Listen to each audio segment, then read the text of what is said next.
what you're seeing with the proliferation of drones right now for our adversaries, China, Iran, Russia, these are the primary weapons of the future. And we really can't stand up to their manufacturing dominance. So what Allen Control Systems do, our approach to handle the drone threat is to neutralize them with cheap bullets. And how do you put a bullet on a drone? With a precision robotic system. We call that Bullfrog.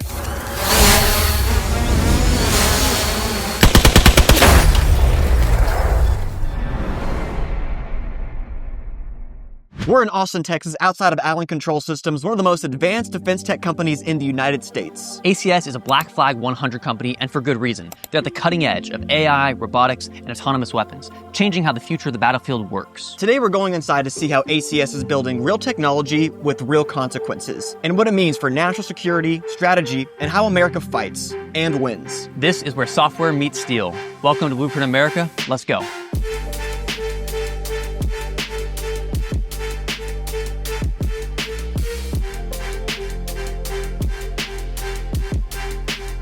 Hey, we're here in Austin, Texas with Allen Control Systems with Steve Simoni, president and co-founder of Allen Control Systems. Let's check out the place and have a good interview. Let's do it. Actually, before you get into that though, with any good defense tech company, you got to have the American flag. Absolutely. You got to have the logo on the wall. That's key.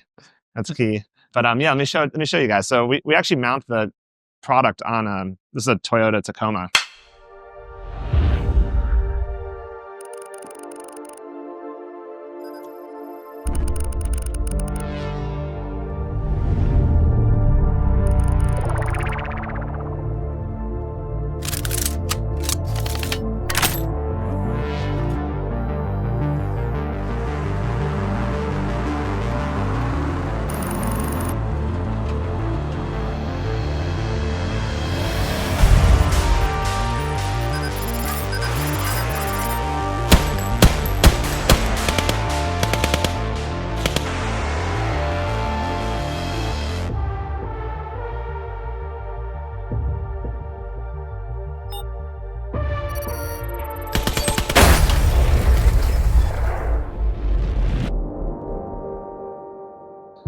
It's very lightweight, so it can go on any sort of like truck or very small vehicle. So this is actually even overkill for how logo on the truck too. Yeah, you gotta do that, and obviously. Camo, kind of. So yeah, let me show you guys. Here we have Bullfrog. So Bullfrog is our first product. It's about 200 pounds. So like I mentioned, it can go on any sort of lightweight vehicle, and it's a vision-based autonomous gun.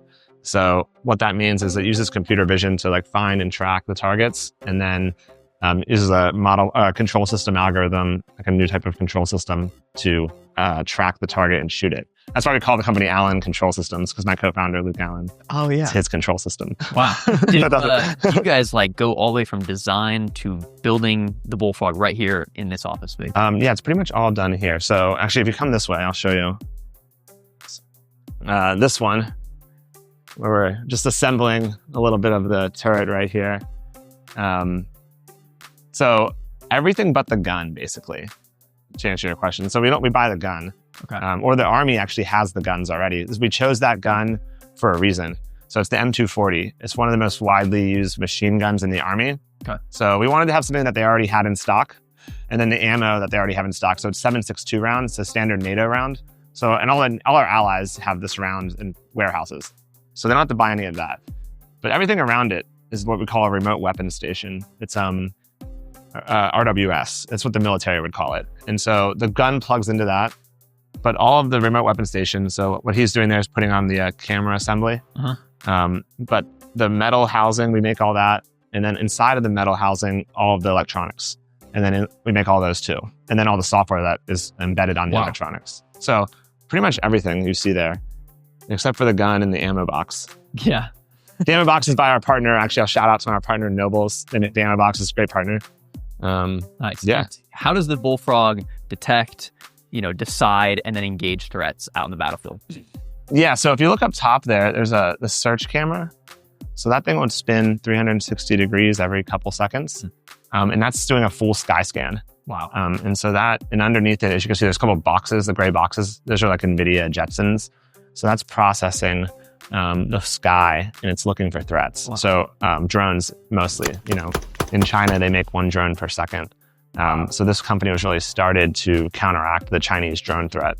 What it does though is it uses computer vision, and then it There's a neural network running on there to run the inference to classify the target. So like a bird versus a drone. So we don't want to shoot the bird, obviously. We want to shoot the drone. Is the idea. Yeah. And so that's doing that. And then when it has the targets all show on a screen for the operator. So from there, the operator can say, like, okay, I want this drone to get shot. They would select it. Okay. And then the gun will do the rest. So the difference between this system and the older version of this system, which is the Crows, which is like an existing gun turret, is that no longer are they joystick controlling to aim it. They're just selecting the target. Wow. That's the only real difference. And then from there, it aims it on, it points and shoots on its own. That's awesome. Yeah. Dang. So this turret here, it's 165 pounds. Is that with the gun on it? Or That's without the gun. Okay. Without the gun and ammo, it's like a little over 200 pounds all in. Got it. So it really needs to be mounted on a vehicle of some kind. It can't just be Yeah. picked up and placed wherever. Yeah. It can do fixed sight. You're not going to like walk around with it. Yeah.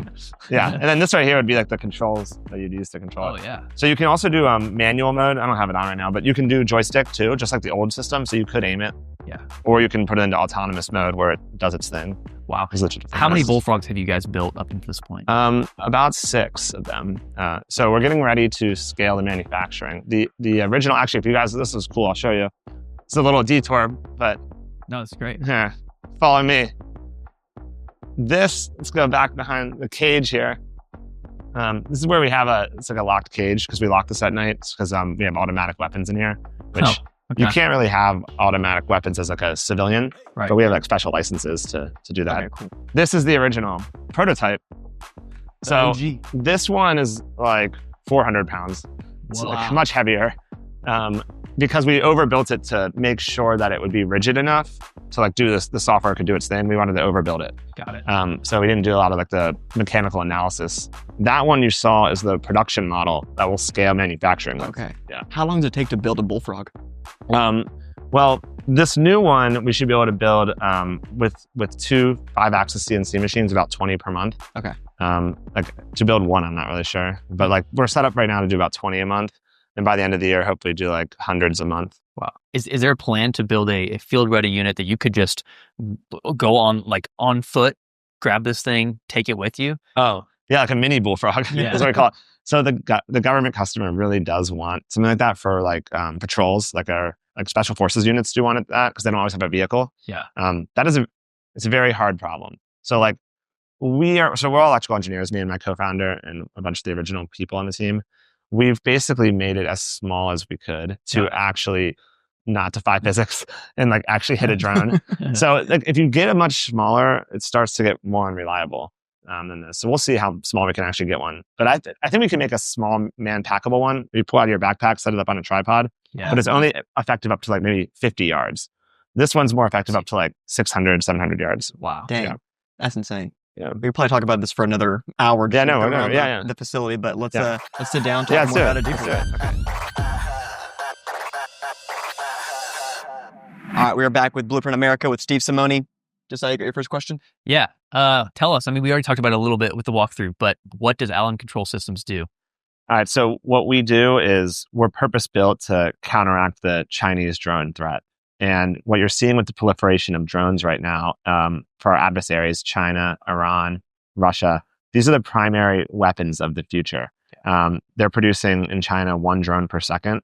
And we really can't stand up to their manufacturing dominance. Like right now, I know there's a lot of talk about reindustrializing. Yeah. So what Allen Control Systems do, our approach to handle the drone threat is to neutralize them with cheap bullets. And how do you put a bullet on a drone? With a precision robotic system. We call that Bullfrog. It's a full kill chain solution that detects, identifies, and tracks enemy drone threats, and then snipes them with a standard army machine gun. That way, we don't have to manufacture at the same scale as them, but we can at least have a defensive product against their new weapon. How big of a deal is the Chinese drone threat? I mean, 1 drone a second sounds insane. Yeah. So Shenzhen, which is the world's factory, makes over 80% of all of the world's drones, and they're just manufacturing at a scale you really can't even fathom. And that's happened because over the last 30, 40 years, we've shipped most of our manufacturing to China. We've been enjoying cheap goods and services as consumers. and stuff's made in China here. Right. It's not really made in America. And so that was all fine until basically we wake up one day and now their manufacturing base can now manufacture drones, which used to be toys.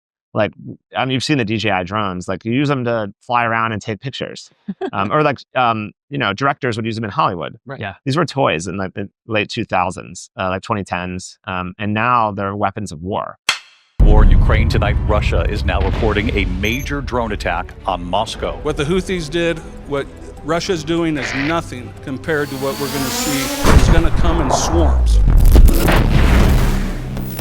And so they have this huge industrial base, and they can manufacture these small drones and put bombs on them and ship them over to their allies like Russia. What is China preparing for? They're not currently in an active war, as far as I know. Yeah. So the thing is, like, they don't necessarily need to be in a hot war. Like, they're not, and they're in skirmishes on their own territory, but like on their borders sometimes. But they're not in like a real war. But that's not really what they do. That's not the fight. It's an economic war. So they're able to build these products and make money off other wars.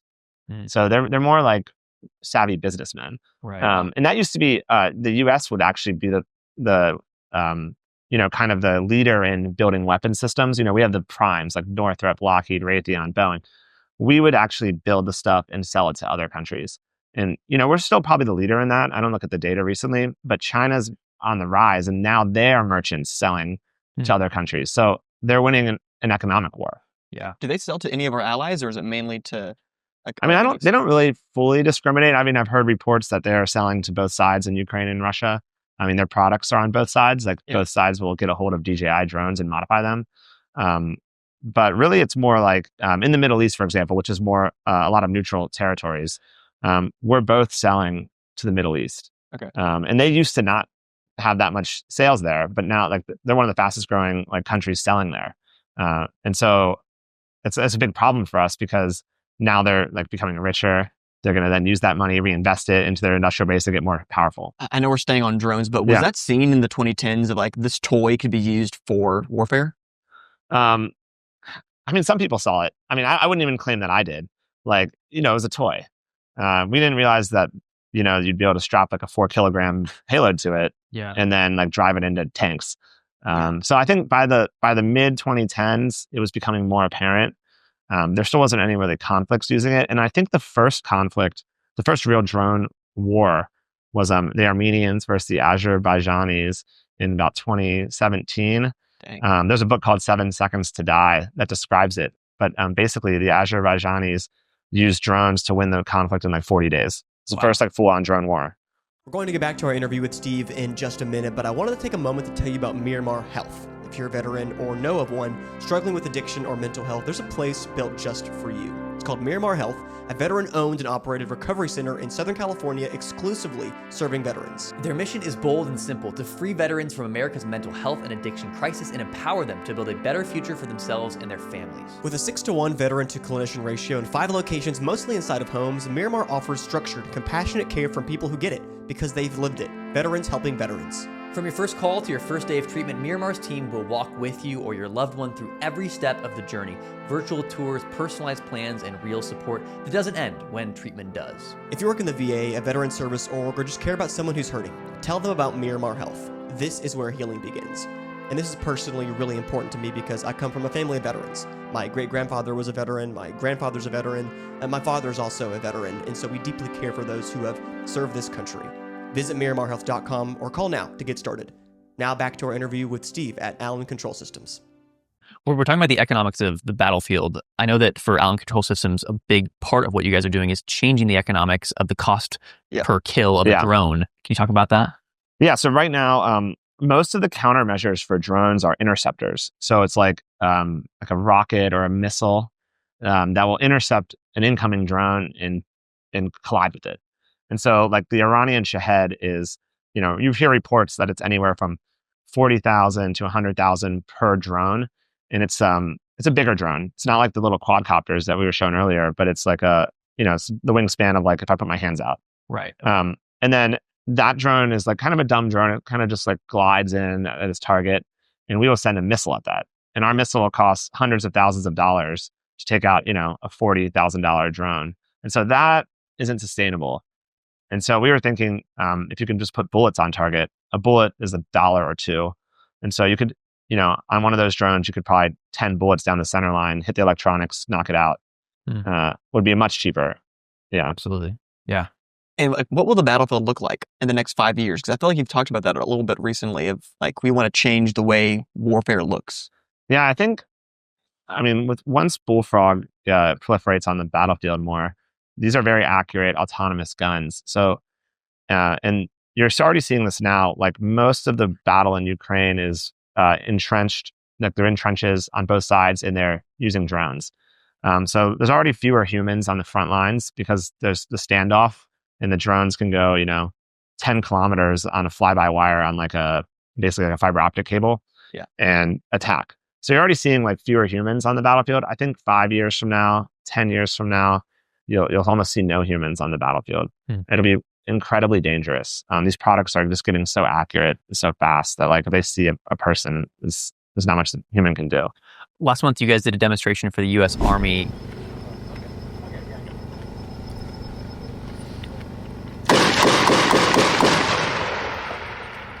Here we go. 114 out. In route. Oh, wow. Yeah. It's not going to hurt you guys.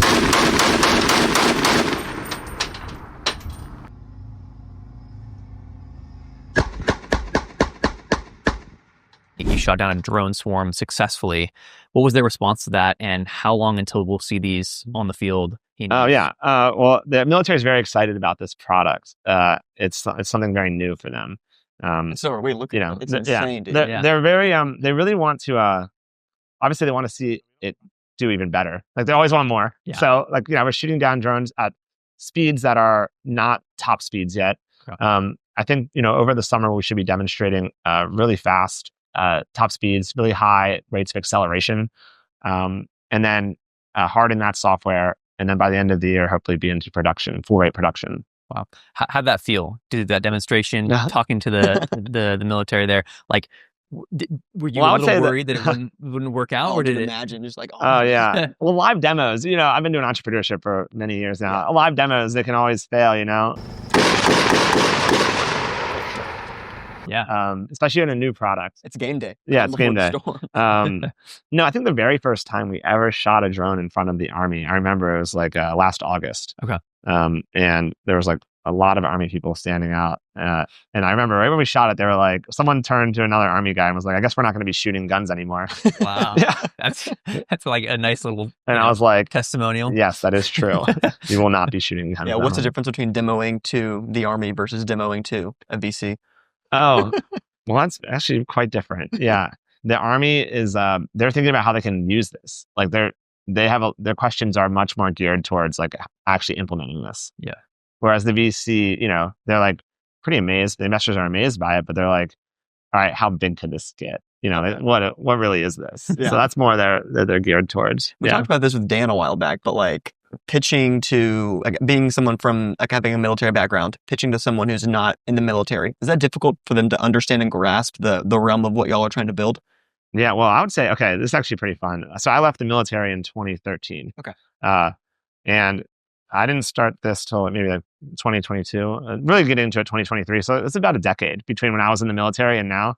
And it was funny because in my first 6 months of it, I started talking to all these military people and all the lingo comes back that I like all like the, like it's all hidden. Yeah, it's all back. It's like deeply buried. So like when I'm out with them at a bar or something, we can like riff like we were all in the military together. And I remember a lot of like the old jargon. Yeah. So it all comes, that's fun.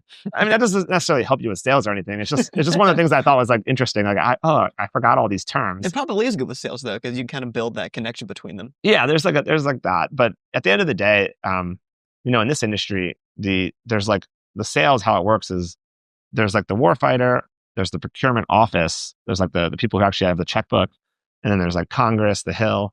And these are all like, you have to link them all up. Like you're not just selling to one person, you're selling to like 7 or 8 people for any one given opportunity. Can you talk to us about the tech behind the Bullfrog and how you're talking about how there's birds and drones, and it's actually able to, figure out which are which. How does it do that? Yeah, we don't want to shoot birds. We don't want to shoot friendly objects as well. So yeah, basically there's a search camera. So it's all vision based. It's meant to be vision based. We can also take other sensor feeds, but our standalone, like out of the box product is vision based. So the computer vision does a full sky scan every 3 seconds or so. And then it's basically classifying all the objects it sees. So birds, drones, people, whatever, cars, like it does a full 360 sky scan. And then the operator has a screen. So it's still human on the loop. Okay. It's not like the robots are taking over. The operator will see like, okay, here's like 5 drone threats. And then each of those drone threats will have like a probability of kill, like what the Bullfrog thinks it can do. So like this one has a 90% probability of kill. If you select it and hit engage, that's your chance to hit it. You know? Wow. Yeah, that's all it does. What's the biggest threat to American soldiers in 2025? Yeah, so right now, basically the small FPV drone, like the little ones with a fiber optic cable attached. So we have all these jamming technologies. We have high powered microwaves or lasers. These are like some of the countermeasures we've been developing in our country to take out drones. What you've seen recently in Ukraine and Russia is there's like these new type of drones that are actually kind of like an old school weapon in some ways because they connect a fiber optic cable to it. So instead of the communication like with a remote control, we were jamming that. So you could like the jammers would take all that out. Now you can't jam them because they're literally connected to a cord and a cable, and that cable can spool out 10 kilometers. So what you see is like they'll fly them out and lay in a field. And then if you're a soldier, like on a supply convoy and you're taking supplies from point A to point B, you can just be driving along the road and this thing will just come up from the front, like, and just, it hits you. It'll come like out from the, from hiding, rise up and then go right at you. And normally you could jam that. Well, you can't jam this because it's the fiber optic communication link. So that's like probably one of the greatest threats because there's literally no defense. If we were in a war today and we were trying to move supplies around on the front lines, there's no way to combat that. There is no way to combat that. This will do that, but obviously this product's not finished yet. But there is no defense against that we've invested in as a country. And so like the soldier, like there's nothing they can do. I mean, I can't even imagine the psychological effects of what that does to a soldier to always be any point constantly, knowing that there's something in the air that could just be, could kill you and you wouldn't even hear it, you wouldn't even know it. Yeah. So what does it mean like for soldiers to have this counter UAS system that you guys are building here with Bullfrog? Yeah, I mean, we've heard reports from units overseas. Like if this were ready right now, they'd buy a lot of them because they literally don't have anything. Yeah. They are afraid of this new threat, and we have invested as a country in jammers for like the last 10 years, in that we thought they were going to be good, and they were working until this new type of drone came out. Wow. It's like a cat. It's always like that. It's evolution in the battlefield. Like someone brings a countermeasure, then they get a weapon that can defeat that countermeasure. Then you get a weapon that, it's a cat and mouse game. Speaking of cyber threats, how is the Bullfrog built to counteract those cyber threats against it? Yeah, so effectively everything on Bullfrog is onboard processing. So it doesn't need to necessarily communicate. So like with a home base station or central, I mean, it can, and it does, but like it doesn't have to. It can operate on the edge. Okay. So it's not, jamming is not really going to work against a Bullfrog too well. But there are, other threats, obviously, like different like sort of cyber threats that I'm sure people will develop. Yeah. But it's generally pretty robust against that kind of stuff. And then obviously it's a conductive frame, it's a metal frame, so it's pretty good impervious to like microwaves and stuff as well. Is there a timeline of when we can see the Bullfrog in action in war? In war? I don't exactly have a timeline for that. I would say we're going to be in full rate production toward the end of the year. Okay. So from there, it's like, there's a lot of stuff that goes on. The U.S. isn't at war. Right. We're going to be selling to our allies as well that are in skirmishes abroad. But I would say like how it works in the U.S., like even if it's ready to procure, there's still like a lot of qualification and testing that they would do it like that could take months. Yeah. You guys only sell to the U.S. and its partners. Why is that important to you? So the U.S. obviously, like, we're Americans, trying to support the homeland here, patriotism. No, but we want to support our allies too, and actually, it goes a little further than that. Like we wouldn't just sell to NATO countries. We would sell to anywhere the State Department decides we're allowed to, and that's like through what's called ITAR, it's International Traffic in Arms regulations. So, even if you're not a NATO country, but the US has an interest in helping that country, the State Department can approve us to sell there. We would only, serve at the pleasure of the president what they want. Like, we're not like just randomly selling to any country. Like, it's it's really what the US deems is worthy. Got it. Yeah. We were talking about cyber attacks, and I mean, it's AI, it's the elephant in the room. So you've got a turret with a live machine gun on it, and it's all on a software system. Yeah. So what kind of defense measures do you have in place to where someone could not hack this thing and potentially turn it on its own side? Well, I mean, I think that's like some Hollywood movie stuff to hack like that. I don't, like a lot of the cybersecurity things you see out there, it's like we see on like the TV isn't like really how it works. Okay. But we do have a lot of like, let's just talk about here at home, like when we're testing it. Because like, what if the software has a bug?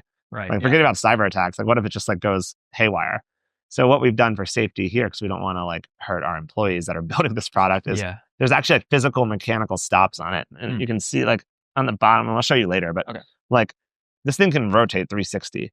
So you don't want it to like rotate and like mess up and spin and shoot you. Yeah. So like we put actual hard mechanical stops, like it would, like when we're testing, to like restrict its rotation.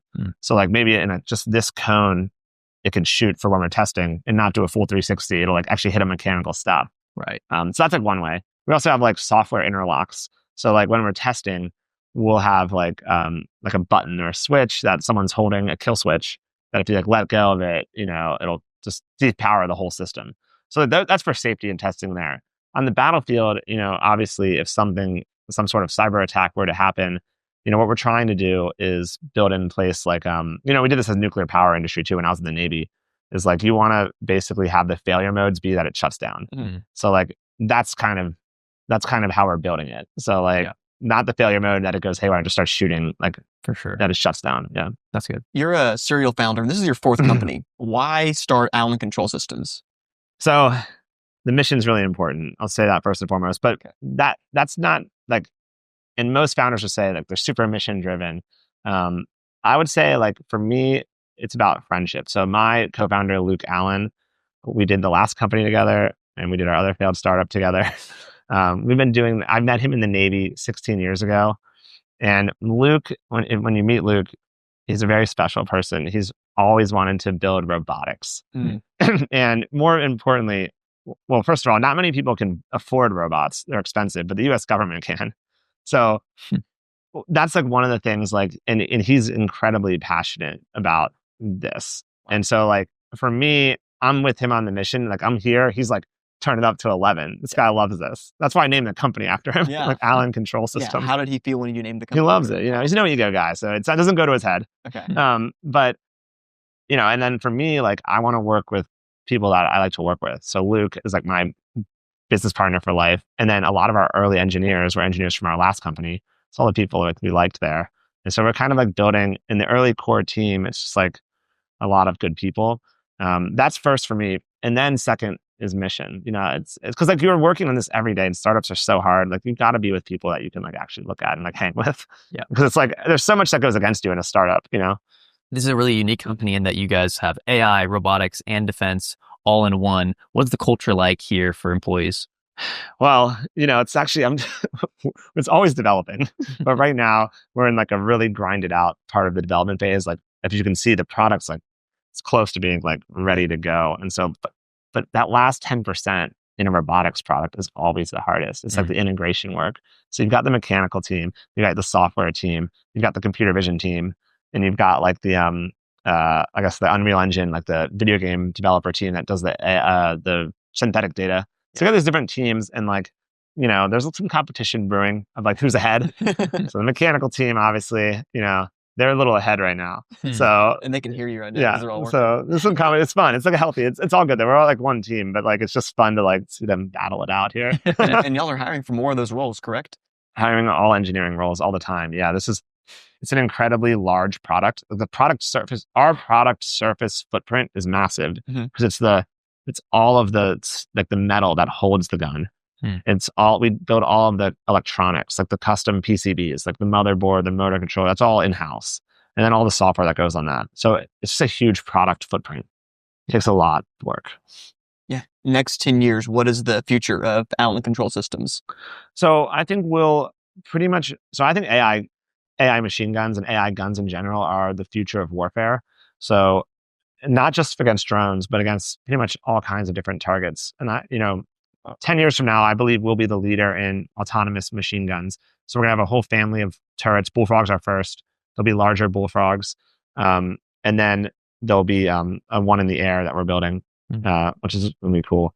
That's called the Scourge, and that's I used to play a lot of StarCraft. The Scourge, Yeah. It's a flying bullfrog, basically. That's horrible. Oh my god. Yeah, Imagine I won't say more about it. wake But yeah, up and you just see. so that's kind of like defense. yeah. So that's like counter. autonomous guns, and why I say they're the future of war is because bullets are very cheap, and if you can make the robotics good enough, these things can take out like loitering munitions, drones, incoming like small rockets. Obviously great against ground targets. And then the next phase would be, since we're going to own all of the AI guns, is we'll also probably partner with a lot of the autonomous vehicles. So the autonomous gun on an autonomous vehicle, it's kind of like an infantry unit, like a battle droid. Like on a Saronic. Yeah, like on a Saronic boat. Yeah. They're right here, our neighbors. Yeah. I know them well. Or on a ground, like an overland AI ground robot. So all of these autonomous vehicles need an autonomous payload, and that's us. Yeah. So it's nice for us because like we're the only one, and there's like a ton of these autonomous vehicle companies. So like we're the belle of the ball. They always hit us up.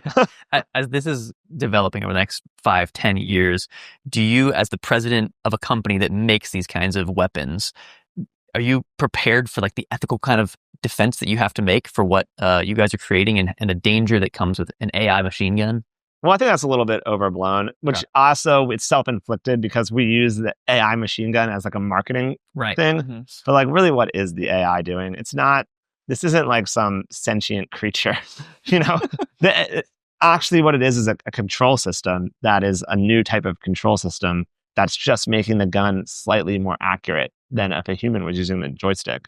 So that's always like the evolution of software and robotics for war. It's always just getting a little bit better. Right. The human's still in control. At the end of the day, you're still pushing the button to have it work and engage. So it's not like this thing's like has a mind of its own. But it is self-inflicted because like obviously if you say I have an AI gun, like then the marketing isn't actually the same as like in reality what's happening on the device. Yeah. So I think a lot of the AI safety stuff is definitely a little overblown. Yeah. Well, Steve, we really appreciate you allowing us to come to the office, check out the facility, thanks, and guys. get to talk to you for a little bit. Thanks. Appreciate it, Jackson. Yes, sir. Awesome. Thank you. Thank you. Thank you.